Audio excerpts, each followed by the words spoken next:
Hi అండి, శ్రీవర్మిచ్చిన వంటకి స్వాగతం. సంక్రాంతి సిరీస్లో షార్ట్ వీడియోలు బెల్లం గవ్వలు ఎలా తయారు చేయాలో చూసాం కదండి.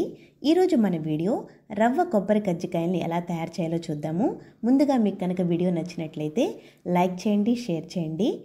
ఈ వీడియోలో చాలా టిప్స్ ఉన్నాయి.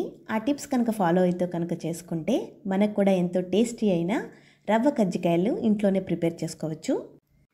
ఇంకొక సంక్రాంతి స్పెషల్ కారం గులాబీ పూలు నెక్స్ట్ షార్ట్ వీడియోలో చూద్దామండి. కజ్జికాయలు తయారు చేసుకోవడం కోసం 2 కప్పుల మైదా, 2 టేబుల్ స్పూన్ల గోధుమ నూక, చిటికెడంత ఉప్పు, 3 కూడా ఒకసారి కలుపుకోవాలి. కజ్జికాయలు క్రిస్పీగా రావడం కోసం కొద్దిగా వేడివేడి ఆయిల్ వేసుకోవాలండి. ఆయిల్ వేడిగా ఉంటుంది కదండి, జాగ్రత్తగా 2-3 నిమిషాలు పిండిని బాగా కలపాలి. పిండిని 2-3 నిమిషాలు బాగా కలుపుకున్నాక చూడండి, ఇలా నొక్కగానే ఉండలాగా రావాలి. అప్పుడు ఆయిల్ సరిపోయినట్టు. ఇప్పుడు కొద్ది కొద్దిగా నీళ్లు పోస్తూ గట్టిగా కలుపుకోవాలి. ఒకేసారి నీళ్లు మొత్తం పోసేయకూడదండి, కొంచెం గట్టిగా కలుపుకోవాలి.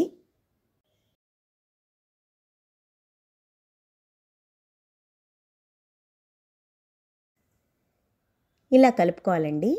కొద్దిగా ఆయిల్ రాసేసి మూత పెట్టేసి 20 నిమిషాలు బాగా నాననివ్వాలి. కజ్జికాయ లోపల స్టఫింగ్ కోసం 2-3 పద్ధతుల్లో చేసుకోవచ్చండి. ఇప్పుడు ఒక పద్ధతి చూద్దాము. కొద్దిగా జీడిపప్పు బాదంని ఇలా చిన్న ముక్కలుగా చేసుకోవాలి. 1/2 కప్పు గోధుమ నూక, 1 కప్పు ఎండు కొబ్బరి తురుము, 1/2 కప్పు పంచదార, 5-6 యాలకులు. ఒక మిక్సీ జార్లోకి మనం తీసుకున్న పంచదార యాలకులను వేసి బరగ్గా మిక్సీ పట్టుకోవాలండి. మరీ పౌడర్లా కాకుండా ఇలా మిక్సీ పట్టుకోవాలండి. ఒక మూకుడు పెట్టుకుని 2 టేబుల్ స్పూన్ల నెయ్యి వేసుకోవాలి. దానిలో జీడిపప్పు బాదం వేసి వేయించుకోవాలి. ఇలా వేగగానే ఒక ప్లేట్లోకి తీసుకోవాలి. అదే మూకుట్లో గోధుమ నూకను వేయించుకోవాలి. లో ఫ్లేమ్లో మాత్రమే వేయించుకోవాలి.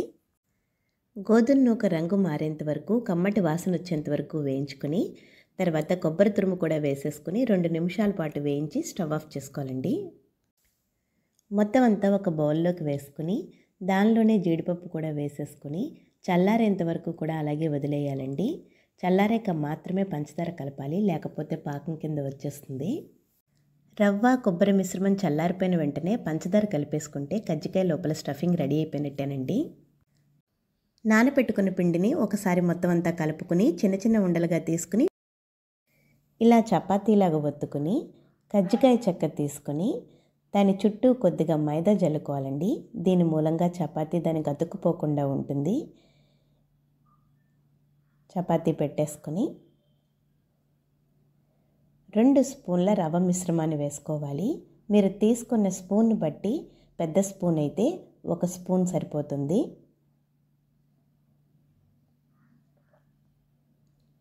చుట్టూ కూడా నీళ్ళతోటి ఇలా తడుపుకోవాలి. దీని మూలంగా నూనెలో వేసేటప్పుడు విడిపోకుండా ఉంటుంది.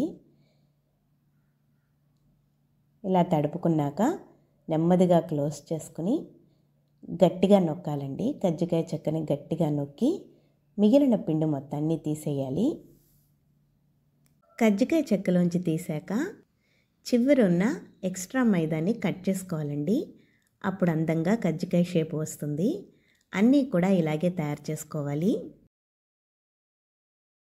డీప్ ఫ్రైకి సరిపడినంత ఆయిల్ పెట్టుకుని కొద్దిగా ఆయిల్ వేడెక్కగానే కజ్జికాయలు వేసేసుకోవాలండి. మొత్తం అన్నీ కూడా లో ఫ్లేమ్లోనే వేయించుకోవాలి, లేకపోతే పైన రంగు వచ్చేసి లోపల వేగకుండా అయిపోతాయి. ఇలా గోల్డెన్ కలర్ వచ్చేంత వరకు వేయించుకోవాలండి. అప్పుడే చాలా క్రిస్పీగా ఉంటాయి.